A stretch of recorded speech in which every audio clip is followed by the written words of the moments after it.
This just in, Charles Robinson is plugged in. Let's do our crossover, brother from another you pod to win the game crossover with making his BFA debut, Charles McDonald. Charles, you're too young to remember Charles in Charge. Was it Scott Bale, Charles Robinson? Remember that show? Scott Charles Bale. in Charge. Yeah. Of our days, of our nights. So we got a little Charles double feature here. Good to see you both. Okay, Charles, since you know so much, Mr. Smarty Arty, how is this standoff between the Jets? Which Charles? Charles Robinson. Right, because Charles McDonald knows a lot too. We have the same problem on the podcast. We have so it's C-Rob and C-Mac. Well, I mean, we know. I mean, we have the same thing, but he's Michael, I'm Mike for purposes of this. Yeah, right. Of this series show. Charles Robinson. How will this stare down between the Packers and the Jets resolve itself? Or, Charles is, if you like, resolve it among yourselves for the Packers and Jets?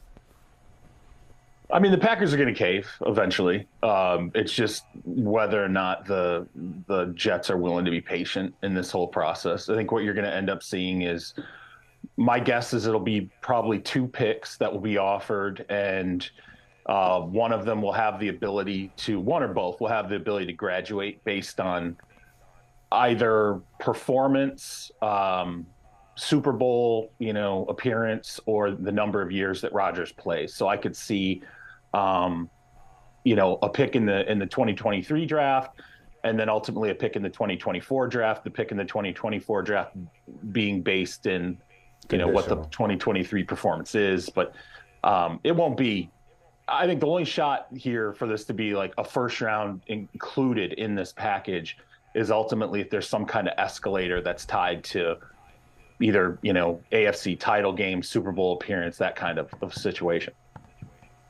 Yeah, I think one of the interesting things about this situation this week has been the concept of leverage and who has more leverage in this situation. Yeah. And I think it's more just kind of what side you view it on, because they both do have some leverage over each other. If you're looking at it from the Packers side, right, Aaron Rodgers has said he wants to go to the Jets.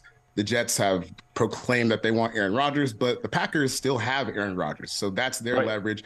And then on the flip side with the Jets, we all know that they don't want Aaron Rodgers back. CEO Mark Murphy has said as much. So at some point, they're going to have to pull the trigger on this trade, and it might even be for less compensation than they're hoping for, which is at least 1 first-round pick at this point in time. So, it's interesting. We're just going to have to see who decides to cave first. I think, there's an aspect for the Jets point where you can say, hey, we want to get him in camp and get him used to a whole new system, whole new city than what he was used to. And for the Packers, it's time to turn the page to the Jordan Love book. Here's a thing, too, that people have to consider is the leverage that Aaron Rodgers has. Because at some point, the Packers, they're going to move on into – look, the building's going to open, okay? And they're going to have to figure out what are they going to do if Aaron Rodgers goes, okay, I'm still under contract. I'm going to show up. So we're going to do this, and I'll talk about this with reporters, and we're going to do this thing inside the facility, and I'm going to air out everything that I've aired out already. I'm going to keep doing it. And you tell me I can't come. You lock me out. Because then at that point, the union's going to step in and go, wait a minute, this guy's under contract. He wants to report. You're saying, no, don't report. Steve McNair-ish. Steve McNair-ish, yeah. And the union's going to say, you're holding him hostage. Either, you can't do this. Do whatever you're going to do. You can't lock him out of the building when the guy's under contract and he wants to be there. So Aaron Rodgers got a little bit of leverage to make this extremely awkward if he wants to push it. And at some point, fellas. No, go ahead. I was going to say, at some point, the Packers, they have to just want to be done with this. Even if it means not getting, you would think at this point, because if this is what we're seeing publicly, I can't imagine what this has been like privately over the past year, especially since he didn't have such a great season last year on the field. How much longer do you want to deal with this? I think, look, this is old hat for them. Charles, I know it is, but they've been dealing with this for 40 years. between Favre and Rodgers, they're like, man, this is nothing. We get awkward. What do you mean? A press conference? Airing dirty laundry? They move differently up in Wisconsin, man. You know that, Michael. Well, you said they've been dealing with it for 40 years, but I would say for the last 40 or 50 years, every New York sports fan has a story of an athlete coming to New York City, maybe a little too late. And you're excited by the name, and then when you actually get the athlete in town, you think, damn, we got this guy maybe 2 or 3 years beyond his prime. And I bring that up, Charles, is because I want your opinion, and yours too, Michael. Have we not spent enough time on Aaron Rodgers' statement that, and I went into the darkness retreat, I was 90% sure I was going to retire. Oh, really? 90? Yeah. No, 90. not 50-50, not 30, 90. Yeah. 90% sure you're going to retire, and now you're talking about you want to play for the Jets. If you're the Jets, should you be a little freaked out? This dude was 90% retired a week and a half ago. Normally, I would say yeah, but I really truly believe if you want to talk about the most spiteful human being in the NFL, maybe in NFL history. I'm telling you right now, I think this guy is the most spiteful human in the NFL. And he professes that he's not. But I think he would like nothing more. I mean, maybe the most spiteful person since Brett Favre. I think he would love to go to New York and win a Super Bowl and just absolutely break dance on Brian Gutekunst's face and just be like, this is what you get. I'm telling you, I think, 90-10, that should be concerning if it wasn't for a guy who just needed to feel like he got kicked out. And I think that changes the scales pretty fast for Aaron Rodgers. Yeah, if I was a Jets fan, I would have been a little concerned about how all this was going until the Pat McAfee thing, where he's, going in on his version of scorched earth against the Packers and proclaiming that he wants to be with the Jets. And if you're the Jets, a fan or a part of the organization, this is a huge moment for this franchise because they haven't had a quarterback like this ever. Exactly. And I know that Aaron Rodgers didn't play well last year, but he's coming off 2 back-to-back MVPs prior to that. So there's really no reason for them not to go and try and get this thing. I know the players in the locker room, they really wanted to get a veteran quarterback this year. This is probably the best option that they had on the market. So, you got to get it done. If I was them, I wouldn't, turn my nose at trading the 13th overall pick for him just because this is the window to attack. And if it costs you just the 13th pick, I think it's kind of worth it. Or for me, that's what I was saying, like even a 24 next year. If you're the New York Jets, you take 1 week of Aaron Rodgers, let alone 1 year of Aaron Rodgers, given the season you just came off of. You want to talk about, we were just talking about ownership holding teams back in the last segment. The Jets have been held back by their quarterback for years. So, there's no concern about how long Aaron Rodgers wants to play because however long he plays is more quality quarterback play than the Jets have had in decades. Meanwhile, I want to get y'all take on another position. The most fascinating position to me in free agency thus far has been the running back market and some of these landing spots, whether it's David Montgomery replacing Jamal Williams in Detroit, Jamal Williams going to run shotgun, if not take the lead for Alvin Kamara in New Orleans, depending on what happens with him, so on and so forth. Madison staying in Minnesota. Just the running back market has really been fascinating. But the trade market, and I had this conversation with Michael and Jim Trotter and Mike Jones the other day about the Austin Ekeler trade request and him being allowed to seek a trade by the Chargers. Maybe I'm tripping. As much as I like Austin Ekeler and as great a player as he is, it's the wrong position in the wrong market with this class and this group of free agents and this draft class, Charles McDonald. It's like, I don't think it's coincidental that it's been quiet, at least from what I know, on the Austin Ekeler front, McDonald. Yeah, I think my takeaway this week from the running back market has been don't let your kids play running back. What they're getting now is not quite worth what the punishment really is for that position. Even you look at Miles Sanders' contract that he signed with the Panthers, 4 for $25.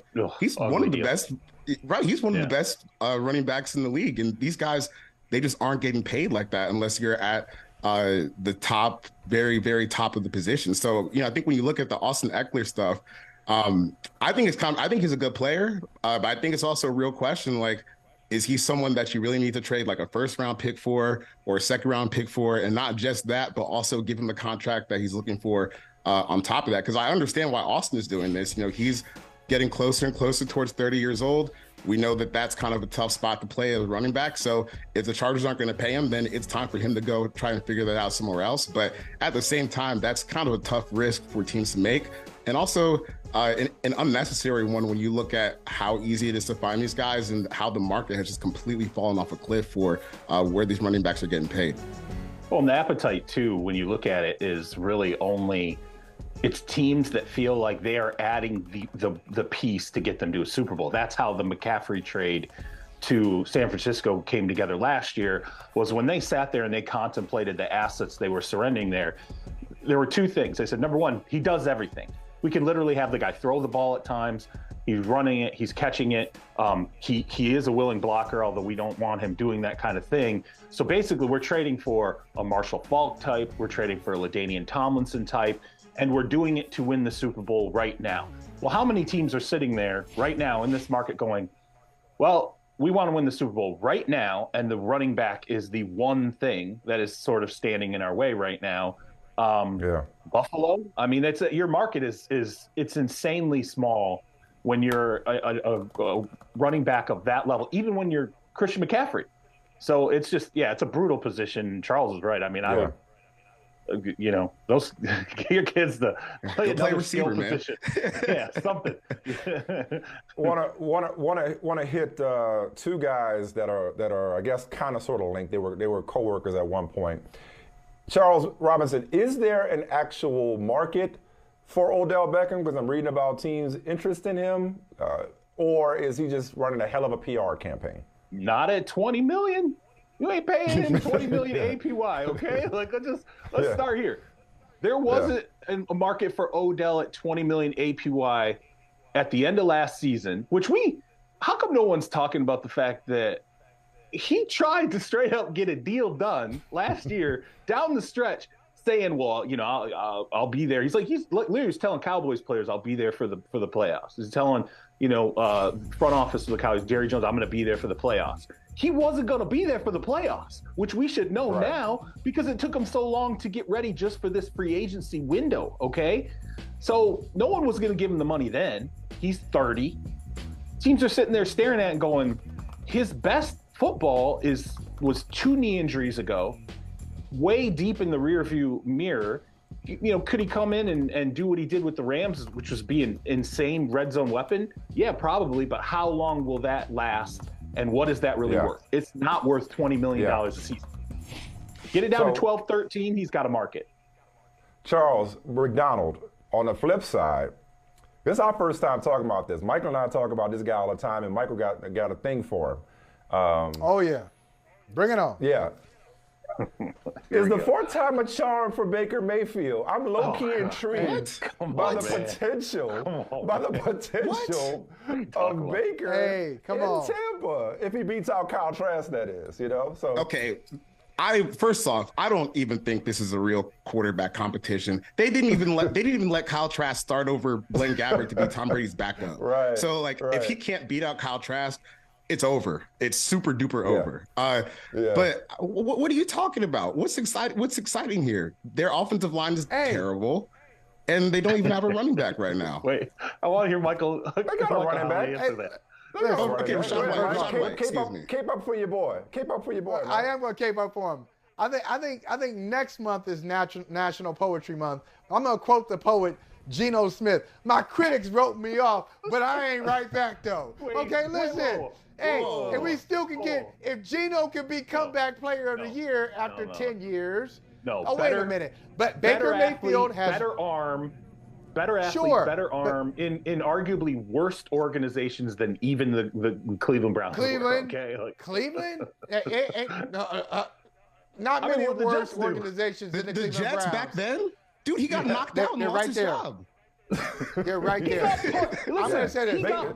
Baker did not get knocked out. Baker did not get his jaw broken. Baker made a teammate, and no one came to his defense. People were just like, well, I'm just solid. Baker Mayfield is not a great quarterback. I'm not saying that, but he's not horrible either. He's got talent. He's won a playoff game for a team that hadn't won a playoff game in many, many years. He's got to, if you look at his touchdowns, the interceptions, they're not horrible. He needs to be in a situation maybe like this one, where the expectations are very low. He's got to prove himself. I think he's been humbled finally after being waived by the Carolina Panthers and then going to the Rams and kind of reestablishing himself there briefly. I think Baker Mayfield has a lot more to give than he's shown so far. This may be one of the best signings of the offseason. I really mean that. Oh, wow. No, please don't say that. Holy Please cow. don't say that, man. We are really Dude, okay. Are you not concerned about like his ability to be able to elevate what's going on around him? Because right now it's one of the outside the receiver, because you still got Mike Evans, Chris Godwin, Russell Gage at receiver, but offensive line, like they don't have anyone right now. They just traded Shaq Mason to the Texans. Donovan Smith got cut, and I just don't think. Yeah, I don't think that Baker is this guy that can overcome a situation like that, unless he just kind of blacks out and is real accurate on his deep passes to Mike Evans.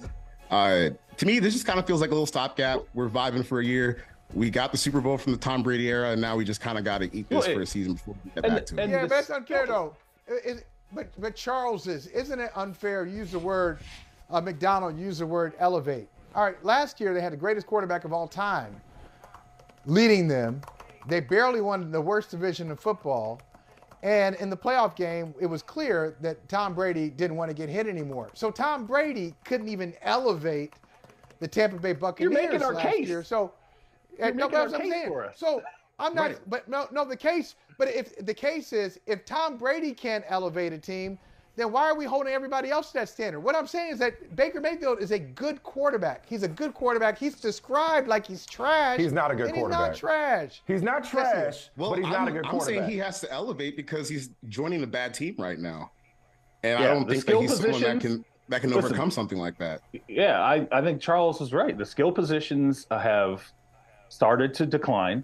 You know, Mike Evans, I don't know what has happened with Mike Evans right now. I think there are teams in the league that would think of acquiring Mike Evans at this point from the Buccaneers, but then they look at the tape and they're like, we can't figure out, like, he just looks like he's off, like he's a step slower than he used to be. And, you know, for he and Brady not to be on the same page for so long, you start to wonder, have injuries caught up to him?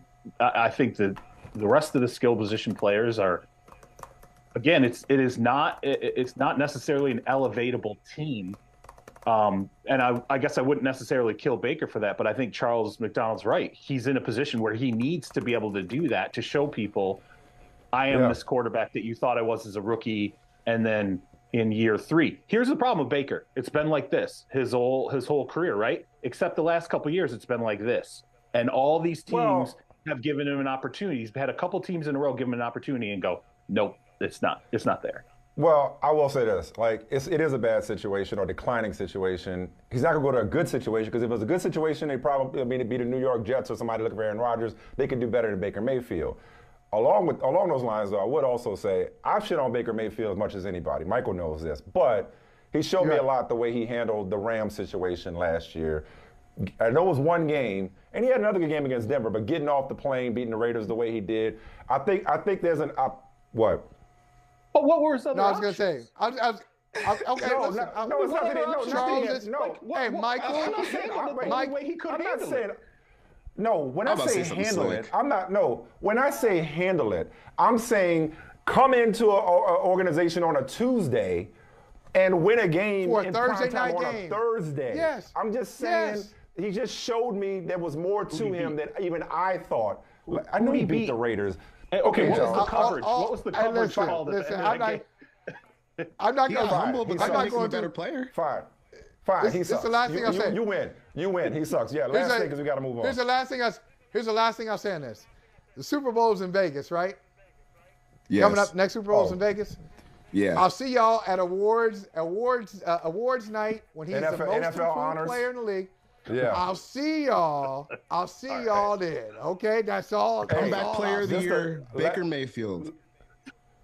Okay. That's what you got. But coming back, but he can't coming back from what though? You know what I mean? This is where I get with the Chargers. He survived irrelevance. Exactly. Coming back from irrelevance. All right. Hey, I'm curious about this. We short on time. Charles Robinson, what is going on with Jonah Williams? Because just when I was ready to brag to Michael Holley about Mike Brown's Bengals spending big for Orlando Brown, here's Jonah Williams acting like right tackle ain't just as important as left tackle. Why is he asking for a trade? I mean, because they just went out and they spent money on 2 tackles. Now, again, yeah, look at the situation with Lyle. He can also play. I think Lyle will be a great guard. I mean, he's been a great guard in the past. I think he'd be a great guard again. But I think, okay, no one's dumb. I mean, left tackle money is where it's at. He was geared to play left tackle. He was drafted to play left tackle. He thought he was going to play left tackle. He got injured, and then they went out and ultimately replaced him after he thought, hey, I've gotten it back together. I deserve to be at this position. And I think in his mind, he's like, put him at right tackle. Sign this guy to play right tackle. He just got let go. By a team that wasn't entirely sure they could trust him at left tackle. So if he's you can make an argument that Orlando Brown really is a right tackle, right? That's where his best game's from. Yeah. And he wants to honor his father's legacy. I'm saying, I just think the days have passed where there's the blindside days of left tackle is the pass protector. They got these dudes coming from both sides. I agree with that. I get that the left tackle is a premium position, but it's so he could get his money regardless, and maybe somebody else will pay him. But I agree with that. I was just happy to see the Bengals actually splurging. I just wanted to brag on that. Yeah. Charles and Charles, we appreciate you guys. Thank y'all so much. Let's do this again soon. Let's do the you pod to win the game. I like it. I like it. Again. I feel like I had a teammate. I like this. This is great. Yeah. We're on a team. Well, it's not like you needed help putting us in check. You ain't need help against me and Michael. But look, when it's 2-on-2 and you're like, hey, let's argue that Baker Mayfield's a good quarterback. I mean, we already won. Hey. We won immediately. Hey, next time, come representing with a Baker jersey. Come on now, come correct next time. Hey, thank you for watching Brother from Another. If you haven't hit that subscribe button, go ahead and do that now. Don't forget, you can catch us 3 to 4 weekdays on PeacockTV.com and on Sirius XM Channel 85.